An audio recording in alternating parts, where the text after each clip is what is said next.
Good evening. Welcome to the Yorktown Central School District Board of Education meeting for October 17th, 2016. Can I have a motion to go into executive session for the matters pertaining to the employment history of a particular individual and contractual negotiations? So moved. Second. All those in favor? Aye. Opposed? Can I have a motion to go back into executive session? Public session? So moved. Second. All those in favor? Aye. Opposed? Good evening, everyone. Welcome to the Yorktown Central School District Board of Education meeting for October 17, 2016. Can we please stand for the pledge given by Matt and Ariana, and then remain standing for a moment of silence for our armed forces and those in our Yorktown community who have lost loved ones, especially Amelia Covino, a former Yorktown School District Secretary, and the father of Millie Voss, a CTA at the middle school. Pledge allegiance to the flag of the United States of America and to the republic for which it stands, one nation, under God, indivisible, with liberty and justice for all.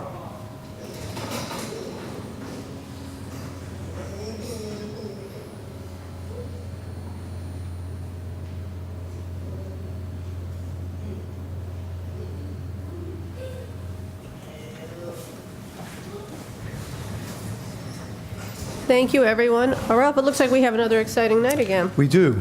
Good evening, everyone, and thank you very much for being so patient as we came out of executive session. We appreciate you being here tonight, and we're very excited for two reasons this evening. One is because we are going to have a middle school presentation with several of our students and teachers, and they'll be presenting the good news. And the second reason is two of our students are going to be honored by our BOCES colleagues. So I think I'd like to begin by welcoming our BOCES colleagues, most particularly Dr. Ryan, who is the new superintendent of BOCES and also our regional superintendent. So welcome, Dr. Ryan. Please stand so that the board can see who you are. And Dr. Ryan, are you going to come up and we're going to welcome also Mrs. Fleischman, I believe, that you're going to be doing the presentations, or together, the both of you, and you'll introduce your other colleagues, Dr. Ryan. Oh, no mic.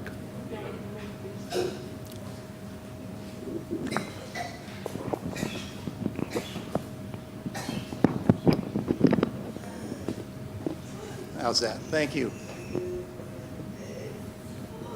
Thank you. We're delighted to be here this evening. First of all, as the district superintendent, I have two specific jobs, and as Dr. Napolitano mentioned, the opportunity for me to work with our component districts is really one of the pleasures of the position. It's assigned by the commissioner, and we have such a special relationship with Yorktown. I've known Ralph for many years, and you have a fine leader here in your district, and we have a fine partnership between Putnam Northern Westchester BOCES and the Yorktown Central Schools. The second portion of my position is the executive officer of BOCES, and I'm appointed by the BOCES board to do that, and that's really the special part of the job. You have an opportunity to, again, work special magic with our component districts. Partners like Ralph make it easy, and tonight we have the pleasure of recognizing Brendan and Anthony, and I'm going to ask Mrs. Fleischman to come up to the microphone and join me. We have a special designation for each of these young men. They've performed admirably in their academic and in their social and civic duties associated with the school district and with BOCES, and we'd like to recognize that tonight. So, Shelley, would you come forward? Thank you very much, Dr. Ryan. Good evening, everyone. Good evening. On behalf of all of us at Putnam Northern Westchester BOCES, I would like to thank the Yorktown Board of Education and Administration for inviting us here this evening for this very special presentation. While we think all of our students are worthy of being recognized as students of distinction, tonight this honor belongs to two students, Brendan Grimley and Anthony Retta. I would like to introduce Jessica Zamlowski, Brendan's teacher, who will talk about Brendan and why he's being recognized tonight. Thank you.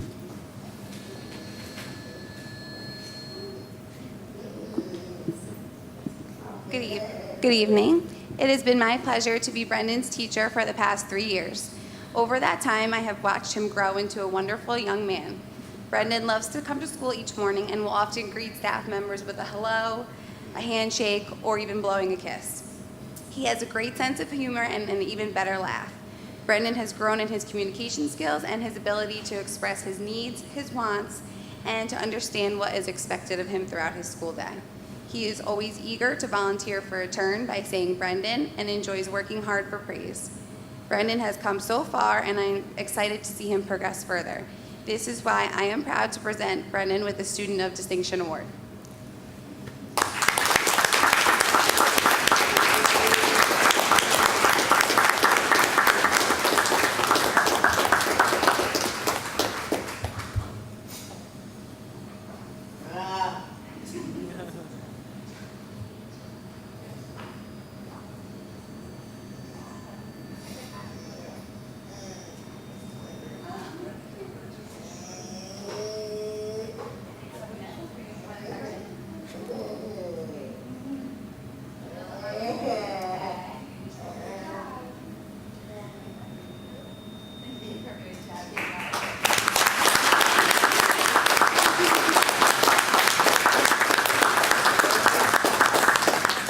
And next, I would like to announce Connie Leota, Anthony Rita's teacher.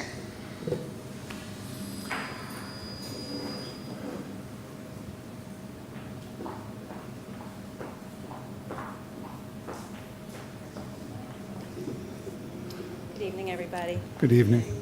Anthony began in my classroom as a part-time student 2 years ago. He came out to work with my class 1 day a week, then that increased to 2 days a week. That quickly turned to 3. And by the end of January, he was on full-time. This rapid movement up the working ladder of the transitions program was due to one thing: Anthony's strong work ethic. He was extremely motivated to do the very best job he could do. He still is. His focus now is on independence. He's relying less and less on us and more on managers and employees of the different businesses that we work in. I have no doubt that one day you will see Anthony working, not with his blue BOCES jacket, but with a true uniform from any one of a number of businesses that would be lucky to have him. And this is why I am pleased and proud to honor Anthony as a student of distinction.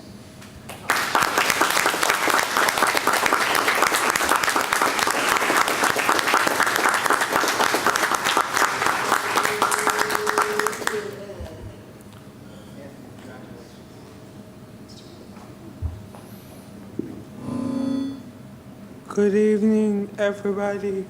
I want to thank my teacher, Connie, for letting me go out to work and learn how to work on my own. Thank you.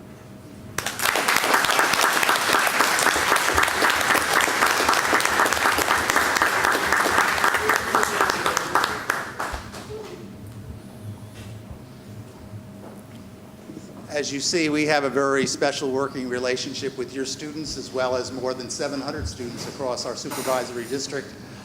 This was just an example of the kind of things that we like to do to deliver quality service to you, and I know you have such special relationships with these young people as well. We thank you for your service. Thank you for your partnership, Ralph. It's greatly appreciated. Thank you, Jim. Did you want to say something, Lisa? I just want to point out that I have known Anthony and Brendan for quite a number of years, and it's so wonderful for me to be here to see the progress that they've made over time in their various programs, particularly at Putnam Northern Westchester BOCES. I think I met Brendan when he was 3 years old, and we were both at another school district at that time. To see how he's grown, how his family has grown, to have them here in Yorktown has been a wonderful opportunity for me personally and professionally. Mrs. Retta, you know, we've worked long and hard to make sure Anthony had what he needs, and to see him be comfortable up here to speak in front of all of us is really heartwarming to see. And Anthony, you have grown so much, you have done so much, and we are so proud of you. Thank you. And I would just like to add, oh, please, yes, applaud for Anthony and Brendan. And I would just like to add, thank you very much, of course, Dr. Ryan, for being here, Mrs. Fleischman, and teachers. We appreciate all that you do for our students. It's an honor for us to see our students being recognized as students of distinction. And we're very happy that you're here, Mrs. Retta. We're very happy that you are here, Mr. and Mrs. Grimley. And I thank you all for coming, and I thank you for bringing Anthony and Brendan to this night for us. So again, our thanks, congratulations to you all. And teachers, thank you very much for all you do every day to make our students feel supported, loved, and cared about. We appreciate your help very much. Thank you.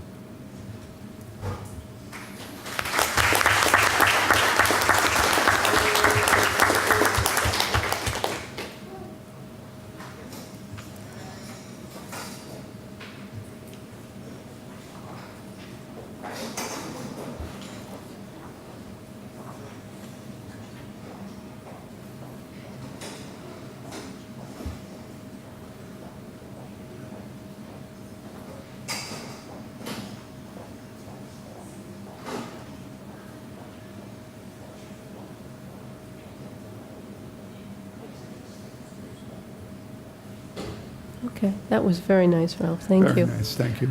I think we're going to move on to, what do we have next? Public. Do you want to do a good one? I have public comment, real quick. Anybody in the audience wishing to speak on agenda-related items only? No, okay. And then we have did you want to do good news or the public hearing first? Would you rather do good news first? Yeah, I think so. Okay. We're going to skip ahead and do good news for the middle school. Ralph, did you want to? So, Mrs. Horowitz, if you and Mrs. Misciano and Mr. Shiland are all coming up, or just you, Mrs. Horowitz? Okay, very good. Well, we're happy to see you. Thank you. Good evening, Dr. Napolitano, Mrs. O'Shea, Mr. Cole, Mrs. Carbone, and trustees of the Board of Education. Thank you for the privilege of presenting our good news tonight. Before we get started, I wanted to once again congratulate Yorktown Central School District for earning the designation of a National District of Character. I had the honor of attending the Character Conference in D.C. with Dr. Napolitano, Mrs. Carbone, Pam Chesser, Ray Cavallo, Donna Barada, and Sharon DeBrino. At the conference, we received validation that this board's mission and our belief in educating the total child so that he or she can be a caring and competent citizen of this country and world is a desired requirement for all occupations and leadership. Two of Dr. Napolitano's goals in his action plan are build on the characteristics that helped YCSD achieve the status of National School District of Character, model and teach respectful, responsible, and safe behaviors related to school, community, and the environment, as well as provide assistance to the neighboring districts who are planning to expand on character programs. At the conference, we learned that earning the designation is not the final destination, but the beginning of our responsibility to teach others and to strive to be an ever-evolving example of the importance and results of an effective character education-based program and curriculum. Dr. Napolitano and I held a mini breakout session where we shared with other National Schools of Character how to go from one school of character to a district of character. The participants asked, how did I get the district involved? And the answer was easy. Our superintendent and board of education were already advocates of the importance of character education in creating future leaders and contributing members of society. On behalf of MESMS, I would like to thank you for your leadership and support.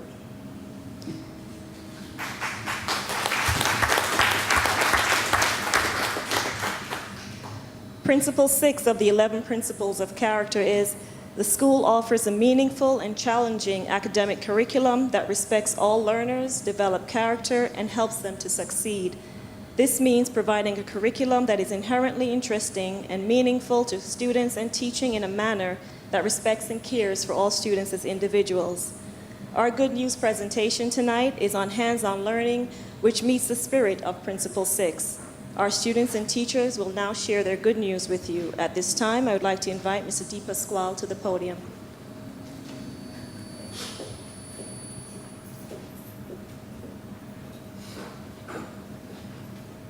Thank you, Ms. Horowitz. This year we did apple cider pressing. It's about the 10th year we've done it in Strang Middle School. But we did it with a little bit of a different spin. We did it in both the 7th and 8th grade this year simultaneously. I had never done that before. And it ties in to this idea of character education. The story of the apple is the character of the United States. The character of the United States is one of hard work and persistence. Whether we're speaking about the colonists of the 17th and 18th century, the pioneers of the 19th century, or the hardworking men and women of today, As Americans, we grow, explore, provide, and maintain our lives, our families, and our country as best we can. The story of the apple is the story of America. It has immigrant roots. It has persevered through tough times, and it has spread from sea to shining sea. All the goodness that makes us Americans can be seen in the official New York State fruit, the apple. So we did it in those contexts. How can we learn American history through this fruit that we see all over our own neighborhoods and now across America, and mix it with a hands-on experience? And it's always a favorite one, because at the end of it, we get fresh apple cider. So it's always very popular. So without further ado, I'd like to invite a few of my students up. I have two of my great students here, one 7th grader, one 8th grader. We're going to start with my 7th grader, Ariana Kamaj, and finish with my 8th grader, Matt Sabot. So Ariana, please come on.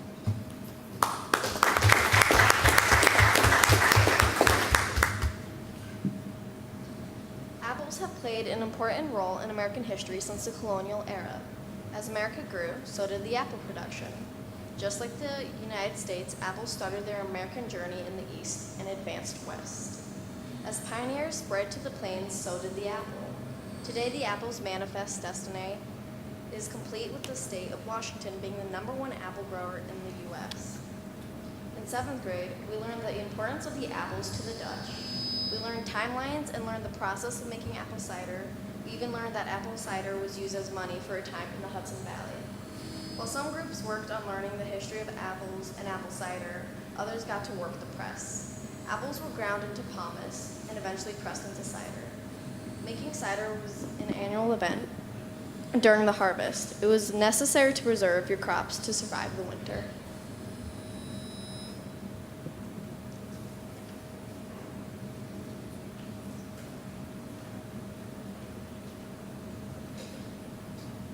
We learned about the closing of the West. After the Civil War, homesteaders and pioneers took advantage of free land and began to cultivate the West. Apples followed the homesteaders and pioneers west. We learned about the harshness of the winter by reading excerpts from O Pioneers by Willa Cather. People whom did not prepare for the winter could suffer badly. We also learned how the harvest ties into the symbolism of the fall and Halloween. Our cultivating activity was making apple cider. Parts of the press were the grinder and the mill. The grinder is where you crank the wheel to skin the apples. The next part was the wooden cage. The wooden cage is where the apples fell into the bucket. Then you would push the crush or press disc down, and then it would fall into the collecting basin. Last but not least, you would get apple cider.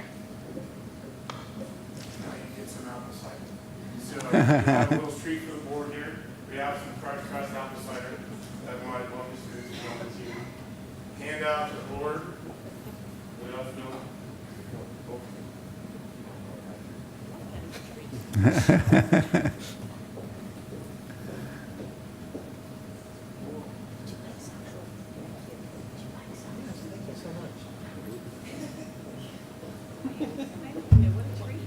Thank you, Ariana.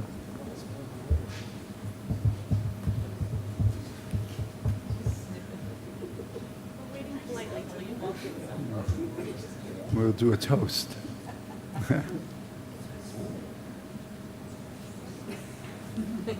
Thank you very much. Thank you.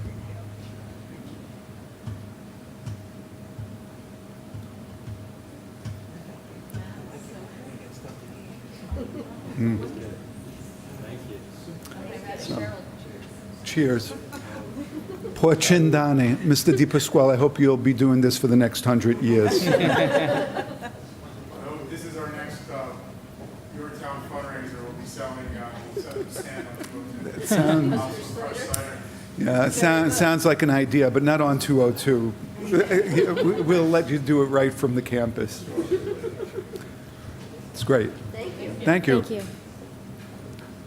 Our next presenters will be our 6th graders who are going to share with Ms. Kennedy the stream study that they do.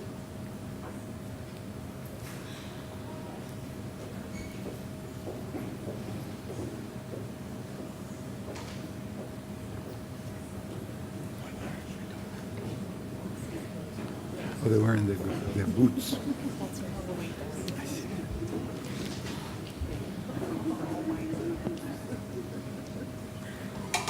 Whoops.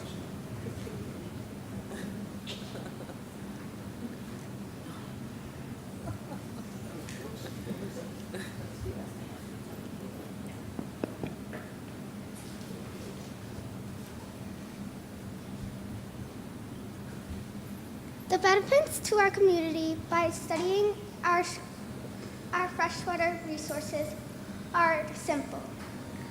By monitoring our freshwater resources both on the middle school and high school campus and at Hunter Brook, students are working together to ensure that our environment is a healthy and safe place to live. Mm-hmm. We have determined both ecosystems to be rich and diverse environments. While not pristine, the water quality ranges from good to excellent, with some impact of pollution. Pollution is likely to be caused by runoff from roads and lawns in the surrounding watershed. With this information, we urge community members to limit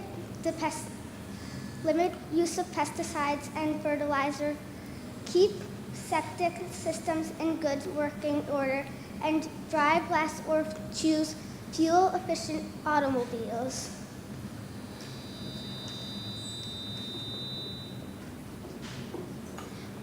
So in this picture, we have a picture of my class and I looking for macroinvertebrates. So we use this net to collect macroinvertebrates, and we wedge it in the water in the stream and leave it in there for a few seconds, and then we pick it back up and see if we found any macroinvertebrates. And another way to look for macroinvertebrates are to find rocks in the stream and flip them over and rub it with our fingers to see if we found any macroinvertebrates under them.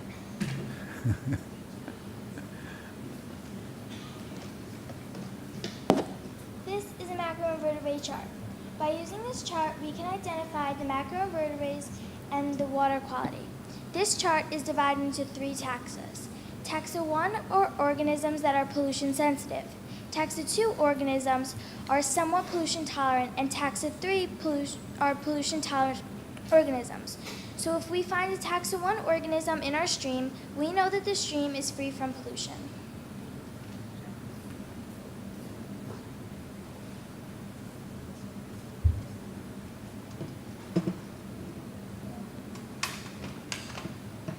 We used a tape measure to measure the length, width, and depth of the Hunter Brook stream. We also timed a ping pong ball to see the velocity of the stream.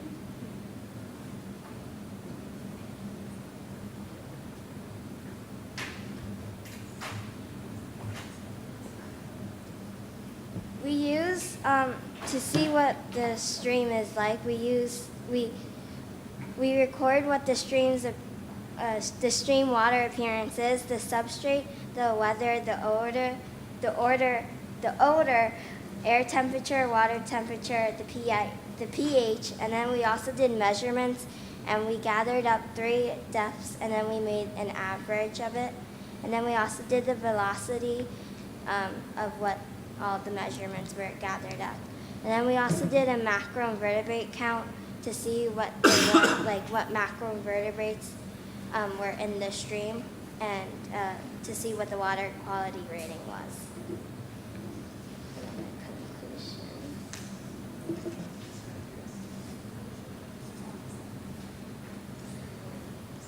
So,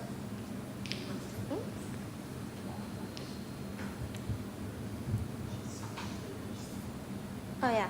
So I did a different stream data sheet, the Amawalk stream, and I did a whole report about it, and the pH was 7.6, and the water quality rating was 26, so it came out as excellent since it's over 22 and above.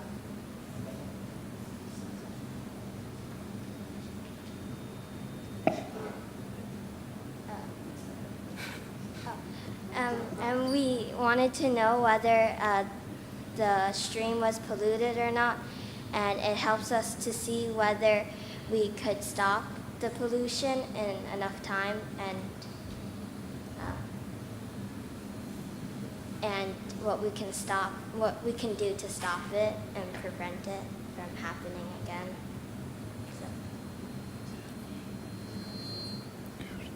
So I'm Liz Kennedy, and I've been doing this since the very beginning of the Hunter Brook Stream Study, which began when John Holland, who was a former science teacher at middle school, combined with the Westchester Land Trust, and they developed this study. And it's a New York State program that they follow for monitoring freshwater streams. So it's an official program, and we've followed these steps for at least 15 years. And we often find the waters here to be very good quality, but not perfect. And it's, as the kids said, most likely from polluted runoff from the watershed areas around neighborhoods, roads. So that's all we have for you. I would like to introduce Ms. Danielle Sciano, our assistant principal. Thank you. Thank you.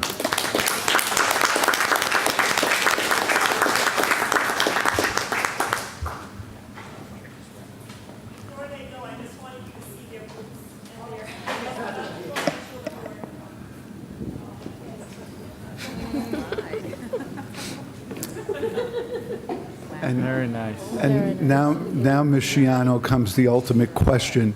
Sometimes when you're in education for a long time, you want to see how disconnected you are from the students by asking them a question about your boots. So, make me feel good. How many of you have ever heard of Frank Sinatra? You did? Do you really mean it, or are you just trying to make me feel good? You really mean it. So Frank Sinatra, do you know where I'm going with this? Does anybody in the audience know where I'm going? Thank you, Ms. Riswillow and Mr. DePasquale. And I think I saw Mr. Shilen's hand go up. So Frank Sinatra had a daughter named Nancy Sinatra. And Nancy Sinatra was a one-hit wonder. She made one song, and it was a big hit, and she never made another song again. And where I'm going with this is the name of the song was "These Boots Are Made for Walking." So now I think, where's poor Miss Kennedy? Miss Kennedy, I think you're going to have to find that song, and you're going to have to play it for your students. And thank you for knowing who Frank Sinatra was. I felt so good about one single person. Well, they can not only walk in these boots, they know how to jog. There you go. Oh. Yeah, Because before the bell rings, we got to get back from the stream and back into the there you classroom through the front entrance, because we will always go single point of entry. But single point of entry. But I do appreciate not only the boots and that you're protecting your feet, but your study. I think it's a wonderful opportunity for you to determine whether there is pollutants in the water, fresh stream water, and where they come from and what you might be able to do. And I think that's what I like about your studies in the middle school, is not only do you identify a problem, but you think about whether or not a problem can be solved and what you might be able to do to solve that problem. So I thank you. I thought your presentation was wonderful. And to the 7th and 8th grader, your living history was spectacular. I think that's the way to learn history, is really to see something that we still do today, trace back the origin of it, and figure out how people, we have opportunities to exist off of many types of food, and it's easy for us. But as Mr. DePasquale is pointing out, for people who lived in the colonial period and the pioneer period and the rise of the nation period, oftentimes their foods were limited, and they had to make a lot of use of what was available to them and natural in the environment. And they learned how to do wonderful things, like make apple cider, and I'm sure applesauce and apple pie. So many of the things that we still use today are not of our creation, but of the creation of another generation that really was forced to make use of every single thing that they had opportunity to use. So I thank you also for explaining that to us. It was very significant. Thank you. Thank you all. So, Ms. Sciano, there's more to come. There's more to come. Grade 260.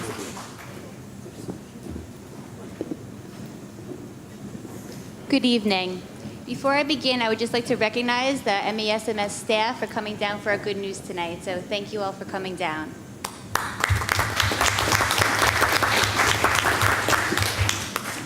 Earlier this month, Rocca Bose presented in the World Maker Fair at the New York Hall of Science. Rocca's project was on how computers add and subtract binary numbers. Participants included high school students, college students, and researchers. After a rigorous evaluation process, Rocca was recognized with this year's Hall of Science Best in Class Award, and also the Make Magazine's Editor's Choice Award. Without further ado, please give a warm welcome to Mildred E. Strang's 6th grade honored student, Rocca Bose.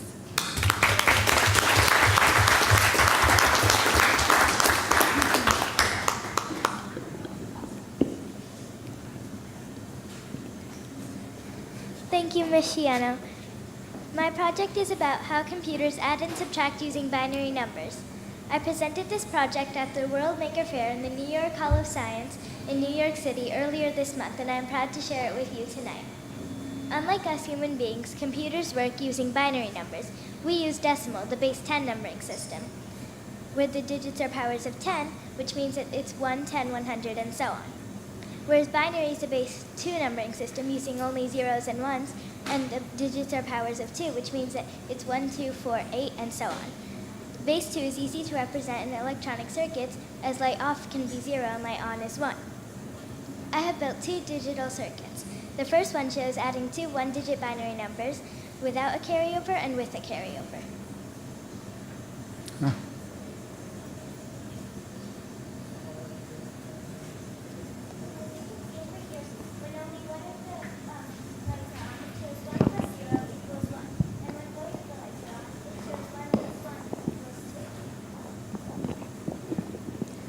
The next part of this circuit has a carryover as well.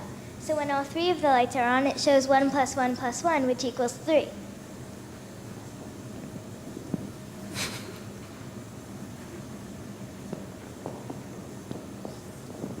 The second circuit adds and subtracts 2 4-digit binary numbers, A and B. Since they are 4 digits each, it can be any number between 0 and 15. Dr. Knapp, would you please pick 2 numbers between 0 and 15 so we can see how I get to pick 2? Yeah. Do I have to tell you? Yeah. Oh, too bad. I wanted to keep it a secret. I thought we were going to do a seance or something.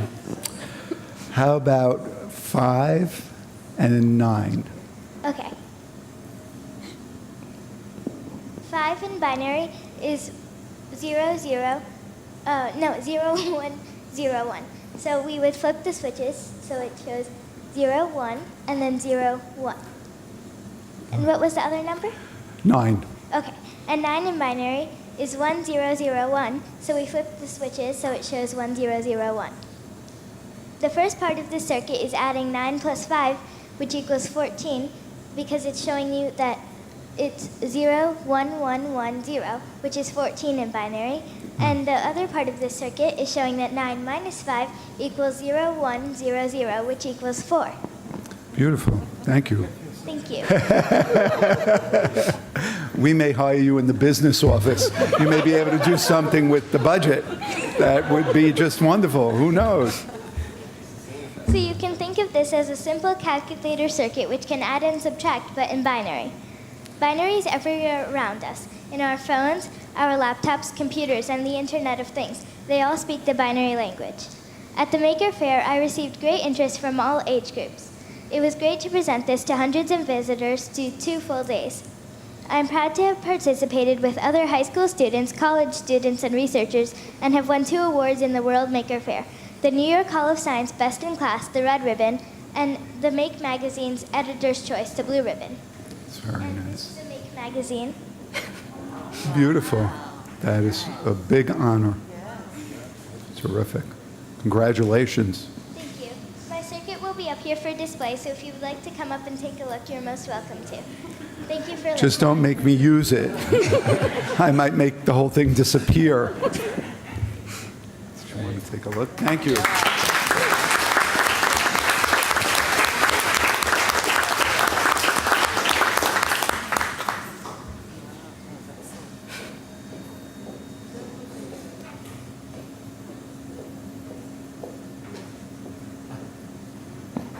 Thank you very much. You impressed Mrs. Rizzullo.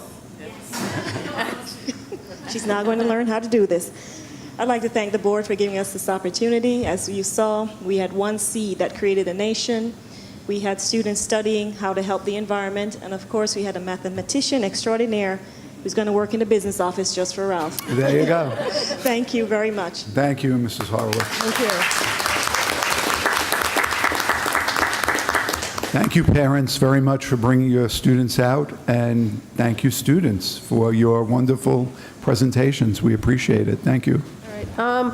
We have a public hearing that we have to do. It's on the district safety plan. So can I have a motion to open the public hearing? So moved. Second. All those in favor? Aye. Opposed?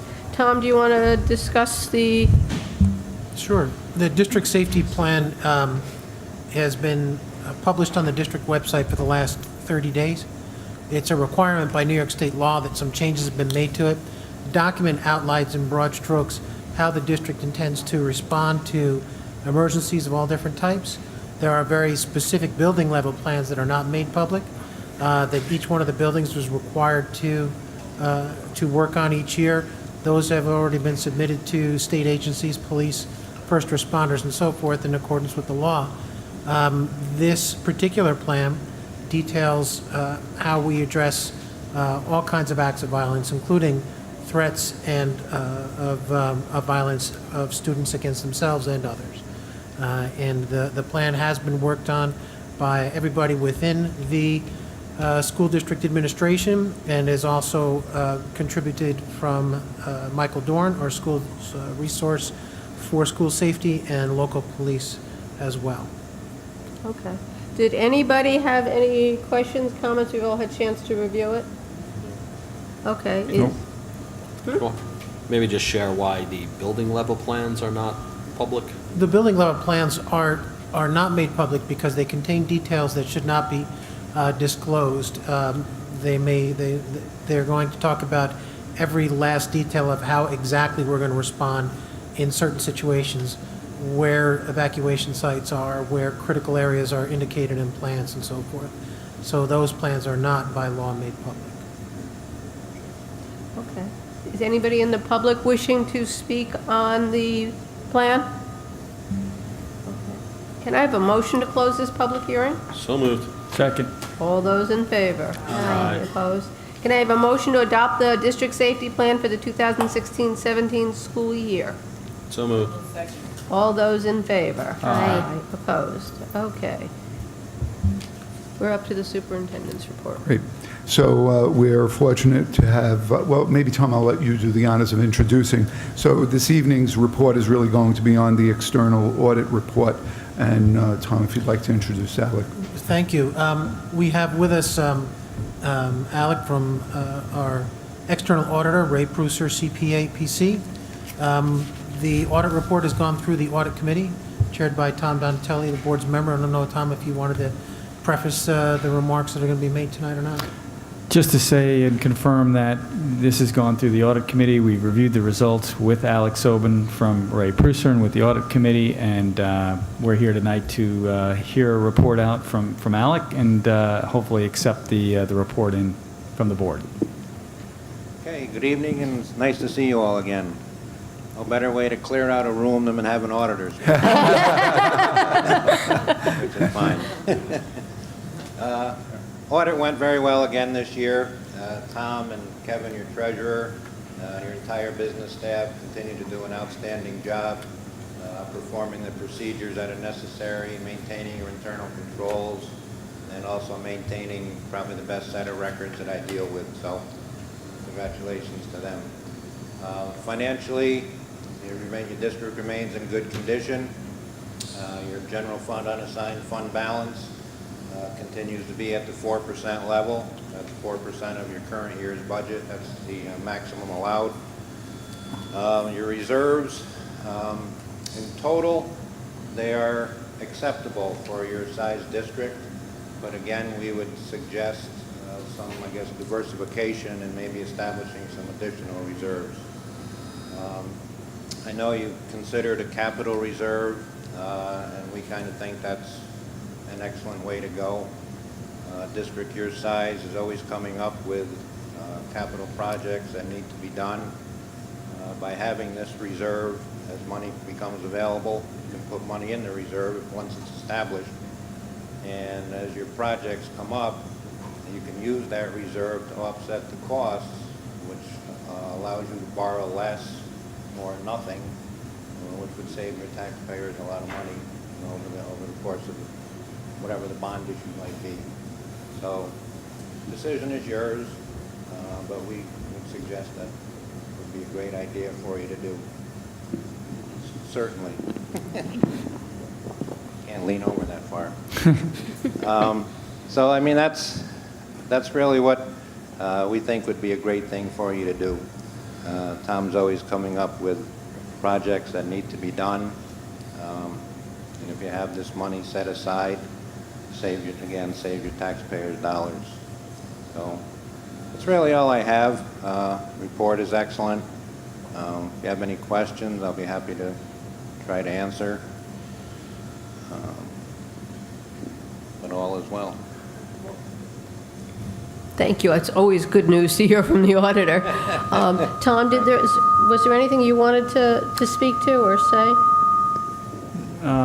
No, I just think this question of the capital reserve is something the board should undertake in order to sort of diversify our reserves going forward. Right. And as everybody, I hope everybody knows that Ralph has convened a committee to look into it and to identify how it would work and what we could do. As a matter of fact, I believe there's a meeting tomorrow on the committee. It's a reserve that has to be approved. You have to go out to the voters. I'm sure you know that. Right. So we're working as a committee to understand whether it's a value to the community and how we could do it. So the idea would be is if we decide to do it, it would go out on the as a proposition at the budget in May. Correct. I would suggest that, yes. I think your budget vote is always pretty positive. So, you get your positive people coming out. I've never seen a capital reserve be voted down. Oh, see, now you put the whammy on. Yeah, I know. It's always the first time, but I think with the support you've always gotten here with your budget, I think the people that do support the budget will also support this as saving them money down the road. Terrific. Thank you for all your good work, Alec. We really appreciate It's a it. pleasure coming down here. I really mean it. Yeah. Did anybody have any questions, or are you all good? No? Okay. And safe home. I think Mike's got Yeah. a question. Wait, Mike has a question. 1 second. There was also in the response letter the issue around our claims auditor and how we're going to handle that position. Can you elaborate on that at all? Sure. At the end of last school year, 2014-15, the claims auditor retired. The board had a desire to go out to try to find somebody or a firm to perform these services with a different type of skill set. And we did that fairly methodically. We worked with the audit committee, came up with some suggestions. The comment in the management letter that the auditor cites indicates that if the board expects there to be a vacancy for an extended period of time like that, again, before we hire somebody, that a member of the Board of Education be appointed to perform those services of reviewing the payments before they get done until the position is filled.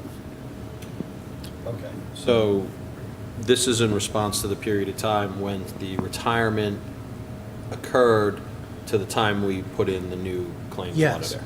Now, all of those claims were subsequently reviewed by the claims auditor, but the auditor's point is they should be reviewed contemporaneously and They should be the board done moves- before payment. But just if you don't know the brief history of this, years ago, before there was a claims auditor position, the board was responsible for reviewing all invoices and performing what the claims auditor does. So to make things easier, the state came up with this claims auditor position where you hire someone who works directly for you, has no responsibility in the business office, they're independent, and they review the claims and make sure all the procedures have been followed. It's a very important part of the internal controls of a school district. If this situation occurred again with poor Eleanor, you could hire somebody temporarily. You could take somebody out of your business, not the business office, but somebody in the district. I mean, we could teach them what to do, in a short period of time, and they could do it while you're searching for a permanent person. You actually went like 6 months without this procedure being done. So, Yeah, we were, yeah, we did find a really good person. The Yeah. difference between our claims reports now and what they Right. were are, right, I Yeah. understand that, yes, that's fine. But just know, if it happens again, it's not a crushing thing or anything, but just to find somebody temporarily that, a secretary or, your board clerk or somebody could fill in. yeah, you know what the thing is, and where I understand that, I guess respectfully, one of our issues was we didn't want a clerk doing it, we didn't want a secretary doing it. We felt it was an important enough position that we Right. get somebody who could actually do the claims reports in a way that were valuable to us, Absolutely. too. Yeah, no question. Just, I mean, Gotta shorten that gap. Yeah. if we the should. state came in and saw that, they'd slap you on the wrist because you didn't have anybody for 6 months, that's all. That's Yeah, all. no, we That's all. And we understand. had to say that, so That's all it's right. it's We'll fine. even slap. Duly Thank you. Thank you. Duly slapped. Thank you, Alan. No big deal. Thank you. Safe travels home. Thank you Thanks, very Alex. much. Thank you. Bye-bye. See y'all again. Yep. Yes. Okay. We're up to, well, before we finish superintendent's report, did you want to talk about this weekend that Marie spoke about? Oh, sure. Okay, I'm happy to do it. So as you heard a little bit from Mrs. Horowitz, we had the honor of going to Washington, D.C., where we received the National School District of Character Award, one of 4 in the United States, which made us very, very proud, and the only one in New York State, which made us very proud. We thought that the conference, it's not just a place where you go to receive an award. As part of the conference, there are keynote speakers, and there are also a number of breakout sessions. I would say somewhere in the area of probably 8 over the 2 days that we were there. I thought from my perch, the conference was extremely well done. I thought that the keynote speakers were outstanding. I thought their messages were really messages that should be heard by school districts all over the country. And I thought that the breakout sessions were also really top of the line. I learned a lot, and I think that's the purpose of going to a conference, not just to get an award.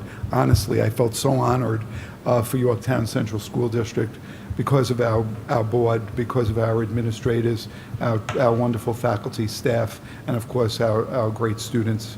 It was nice to be acknowledged for something that's so near and dear to us, having children know that they can make a difference in their world. That's what we believe good education does. It provides cognitive knowledge, it provides skills, but it provides the values and the confidence to say, you can make a difference, you should make a difference, and we're going to look forward to your making a difference. I think that what I was struck by most was the fact that somewhere somebody gave a statistic, which I used as well. There are 55 million students in grades K to 12 throughout the United States. And I thought, imagine if all 55 million believed that they could do something positive to change where they are at this point in time. And I think every time I hear one of our lessons being presented, it's always with the idea of what can we do to make this better? What can we do to make this different? What can we do to be the change that we want to see in the world? So I thought it was powerful. I thought it was dynamic. It's a conference I would definitely go to again. And I thought that we were 7 all totaled. I thought everybody came away feeling extremely positive, and the first thing out of one of the participants' mouths we weren't even out the door of the hotel, is we have to get together immediately back at work to see how we're going to use the information that we garnered. And we've already set up that meeting, so we're looking forward to it. We thought it was really a great, great conference. And Ralph, thank you very much for your leadership that helped us get this, and we also need to really give a big shout out to Marie Horowitz, who first year she went for School of Character, and she led the charge for the District of Character. It was a lot of time and a lot of effort, and she did a phenomenal job, so we very much thank her, but thank you guys as leaders for leading us through this journey, because if without good leadership to model the behavior, you wouldn't have teachers teaching character every single day, so thank you. Jackie, we have to accept the audit report. Oh, we have to accept the audit report. Can I have a motion to accept the auditor's report for the 15-16 school year? So moved. Second. All those in favor? Aye. Thank you, Tom. Thanks, Yvette. All right, we're up to the education report. Yvette, can you do the slides for me? Okay. When we met in August at the August board meeting, we shared a little bit about some of the professional development and curriculum work that was done during the summer months, and then we also highlighted our plan for the Professional Development Day of August 31st. What I wanted to do today was give you an overview of one of the areas that's a K-12 focus for us this year, and that's strategies for whole child education. The purpose of why we're focusing on this year is really to get a better understanding and a direction for us on how do we more effectively support and engage students and families from diverse backgrounds. Although we're not seeing changing demographics at a rapid rate, we are starting to see some change in our demographics, and we want to make sure that we are prepared to continue to meet the needs of all of our learners and all of our families. What we did in August to start our journey in this path was we had a survey. We surveyed all of the instructional personnel in our district. We're invited to participate in a survey regarding the status of initiatives currently in place to support the relatively small but still significant number of students and families from diverse cultural and social economical backgrounds. We had 243 staff members participated in completing the survey, which was 34 items in a rating scale format. The survey items addressed aspects of the physical environment, the social environment, the learning environment, and character development. And then on August 31st, which was our staff district professional development day, all YCSD instructional personnel attended an informational session led by Dr. Joanne Ferrara and Dr. Eileen Santiago from Strategies for Whole Child Education and Community School Partners. The title of their presentation, which was 2 hours long, was Responding to Diversity in the Changing Suburbs, Expanding Our Ideas About Practices, Programs, and Services to Support Success for All Students. The session outcomes for that day were really to facilitate a deeper understanding of the changing demographics in Westchester County, to provide an understanding for organizing schools around whole child education framework aimed at supporting children, youth, and families of diverse backgrounds, and to generate ideas and dialogue for developing programs, practices, and services that support staff efforts to be culturally responsive. Our next steps after that initial meeting date, when everyone heard the same message and participated in the same kind of conversation, our next step was to review the data, and the data consisted of that survey that was done in August, as well as survey feedback and evaluation form from the information session. We also looked at the 2013-14 civil rights data collection on chronic absenteeism in Yorktown, and we looked at our 2016 grades 3 through 8 ELA and math assessments by subgroup. So we're in the process of really looking at all that data and determining how we're going to move forward. Some examples of the survey items that we appeared that our staff indicated, 90% or more of our staff members moderately or strongly agreed. Some of the examples of those elements were students feel physically safe at school. There are structured learning opportunities that emphasize group work and relationship building between students during the school day, and interactions among teachers, staff, and students are caring, responsive, supportive, and respectful. So to see that 90% or more of our staff members moderately and strongly agreed, these were areas of strength in our opinion. We also found that there were items or survey items that lead us to know we have more work to do in certain areas. So some of the examples of the survey items where we were identified, meaning 80%, below 80% of our teachers moderately or strongly agreed.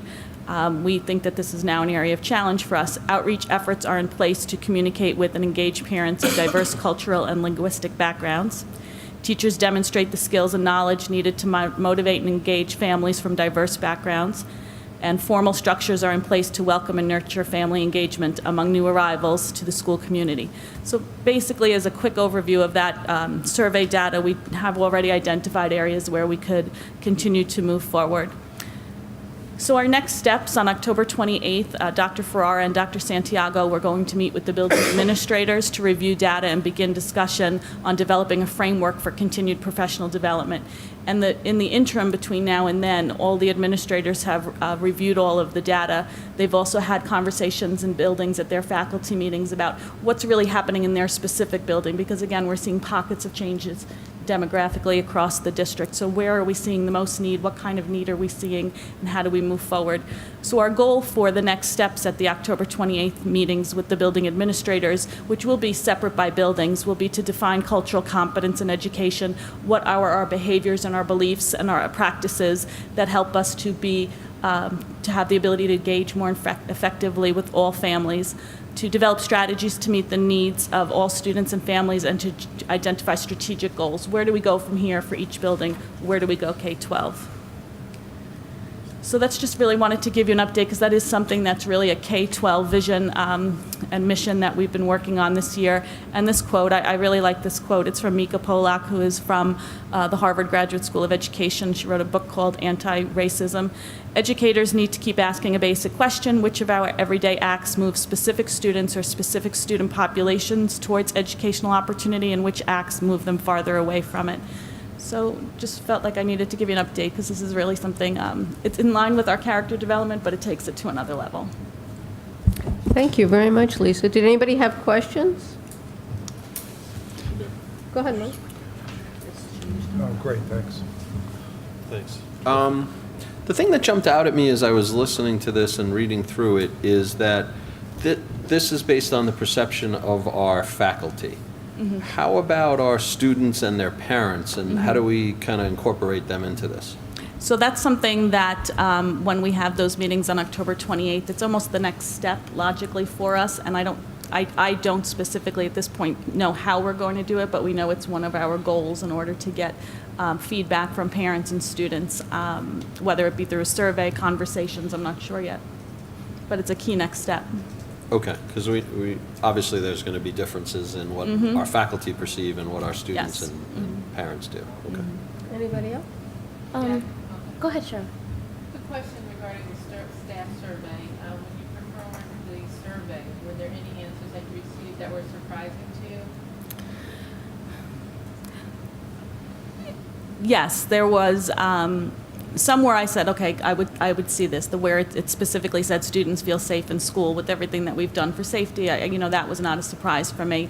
One was a surprise for me. It had to do with there are continued conversations in the buildings to be sure that we are not disproportionate in our referrals to special education, meaning we're not referring minority groups to special ed at a different rate than our non-minority groups.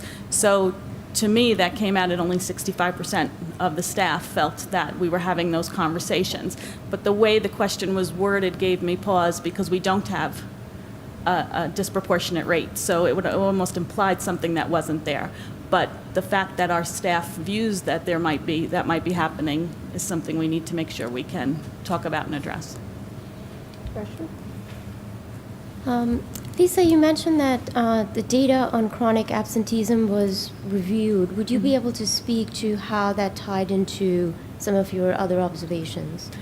So again, like any piece of data, it often causes you to have more questions than answers. But when we looked at this information that was provided, and I can certainly get the agency that was provided for us, it was 2013-14 data, so it's a little outdated. But what it does is it breaks down chronic absenteeism, basically 15 days or more out during the school year, by racial group. And it shows us that on the county level, what's the county percentage, what's Yorktown's percentage. So we were able to see where we fell.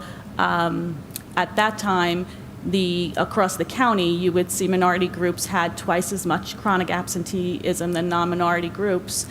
In Yorktown, it was more than that. So we would really need to be aware as we're moving into this year, are we tracking our patterns of absenteeism? Are we looking to support families where it might be an issue? Are we looking to support students? So it just gives us a reason to say, hey, can we be doing this better? Thank you. Anybody else? Lisa, I have a question.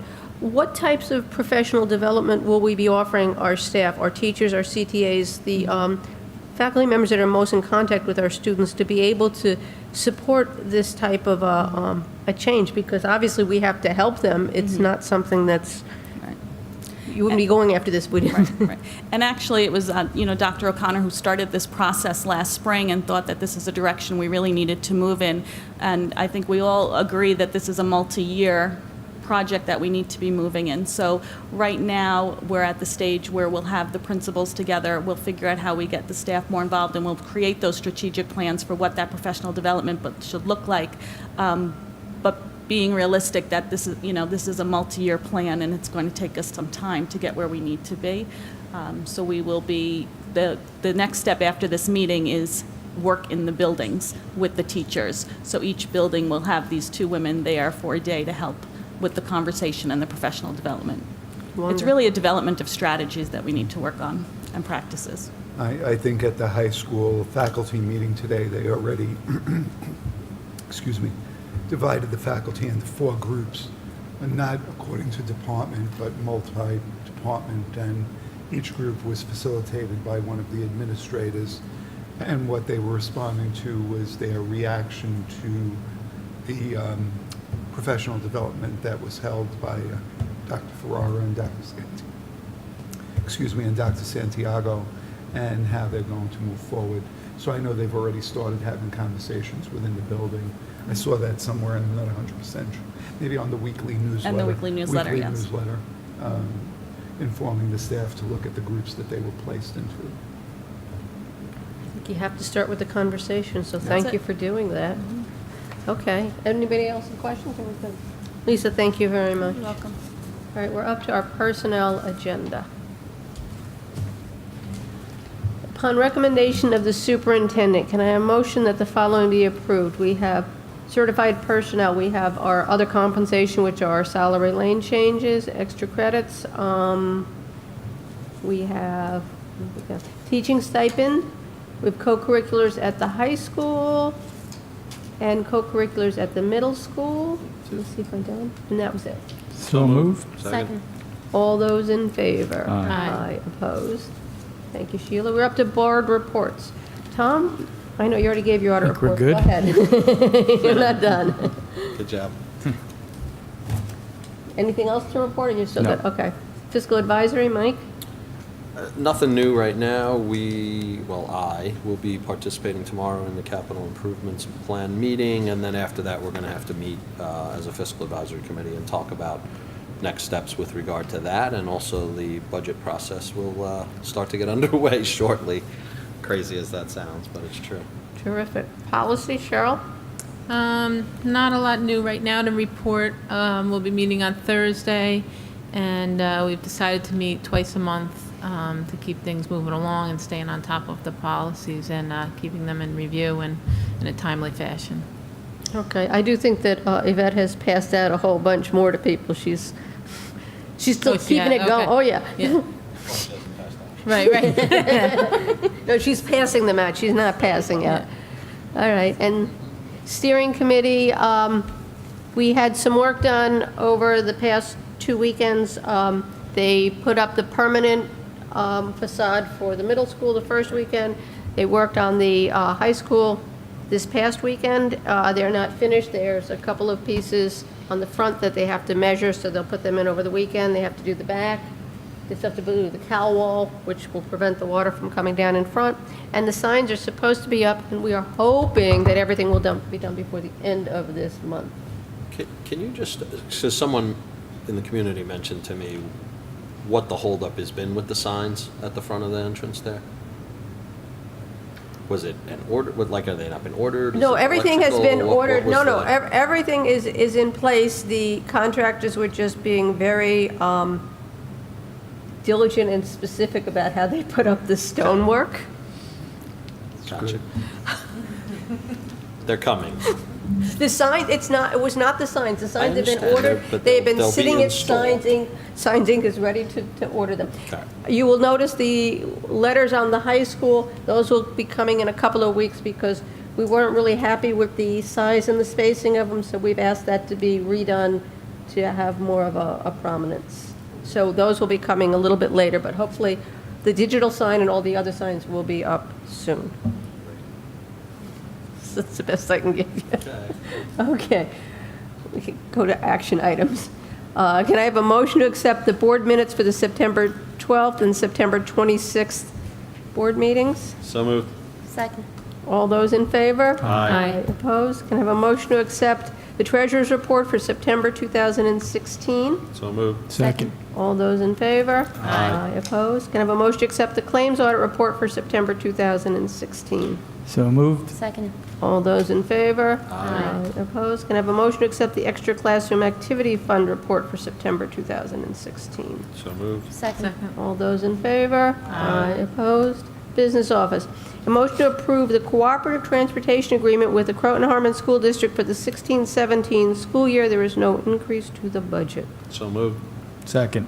Discussion, Tom, can you just explain what this is Sure, about? it's an agreement with Croton Harmon that we will, if we're going in the same direction, we'll share bus services for students going in the same direction. So it's a shared services type So we of- don't duplicate cost, yeah. Nice. All those in favor? Aye. Opposed? School physician, a motion to approve the agreement with Dr. Eric Small as school physician for the 16-17 school year. So moved. Second. Discussion? Didn't we have this on the agenda last time with a Yes. different physician? Yes, when we're through, we'll have hopefully 4, so that we have a variety of coverages and a variety of different expertises. Dr. Small happens to be an expert in concussion protocol, something that we thought would be beneficial to the athletic program. Okay. So they'll be able to have coverage everywhere and for different types Yes, of... so we'll have coverage for attendance at athletic events when it's necessary, physicals for the different sporting seasons, evaluation of students through special education if that's necessary, employees through human resources. By having a broader range of the number of physicians and having a cost structure that is applicable to the type of service being applied, we think we can get a greater saturation of service across the breadth of the district. And then a lot of this comes from the work that Mrs. O'Shea has been doing with regard to that, and Sheila McGinnis as well, Dr. McGinnis. So. Terrific. Okay. Good. All those in favor? Aye. Opposed? Curriculum and instruction. Can I have a motion to appoint Lisa O'Shea, Assistant Superintendent of Curriculum and Instruction, and Mike Rosen, Director of Pupil Personnel Services, as district-wide DASA Dignity for All Students coordinators? So moved. Second. All those in favor? Aye. Just give her another job. Congratulations, Mike. Welcome aboard. Pips. Can I have a motion to approve the following Yorktown Congress of Teachers professional improvement proposals? So moved. Second. All those in favor? Aye. Opposed? Interprep, resolved upon recommendation of the recommendation, I think this is backwards, of the superintendent, hereby authorizes the Board of Education to execute an agreement with Interprep for a consultant, Greg Duncan, to provide the following services to the Yorktown Central School District: assistant in development of a world language curriculum and assessment design, professional development of teachers through an on-site workshop in the amount of and not to exceed $15,000 for the 16-17 school year in the Yorktown Central School District. So moved. Second. All those in favor? Yvette, can you clean up the wording on that? It's backwards. Placements. A motion to arrange the following special ed placements as of October 17th, 2016. So moved. Second. All those in favor? Aye. Opposed? We have PIPs for special education. A motion to approve the following professional improvements for the nurses. So moved. Second. All those in favor? Aye. Opposed? All right, we're up to board comment. Christine. Well, I just want to say that it was another wonderful evening tonight to listen to the wonderful work and all of the wonderful events and activities going on here at Mildred E. Strang Middle School, and I am extremely proud of the prestigious recognition. I was tuning in and saw it on Channel 12, and I've been keeping up with Twitter and all of the other positive attention that this district is getting. It's all well-deserved, and Mrs. Horowitz did start it and took the initiative on. And, I'm extremely proud to be part of such a wonderful school district. Thank you. Mike? All right, Cheryl. I would just echo what Christine has just said. Over the past couple of years, between School of Character, District of Character, Blue Ribbon School, and Middle States, I've had some involvement with a couple of the processes, not this one, but it's just really a lot of pride feeling a part of this school district, and I'm very glad that, my children are here and to be a part of this board. So thank you. Thank you to our leadership, and thank you to our community and our students and staff. Thank you. Just that I was very impressed with our middle school students today, from the environmental, studies to the mathematician and everything else. Very impressive. I think got cider, too. That's right. The freshman. Well, it's always a pleasure to hear from the students themselves and get a glimpse of what they're learning hands-on in the classroom. Apple cider was great too, so thank you for that treat.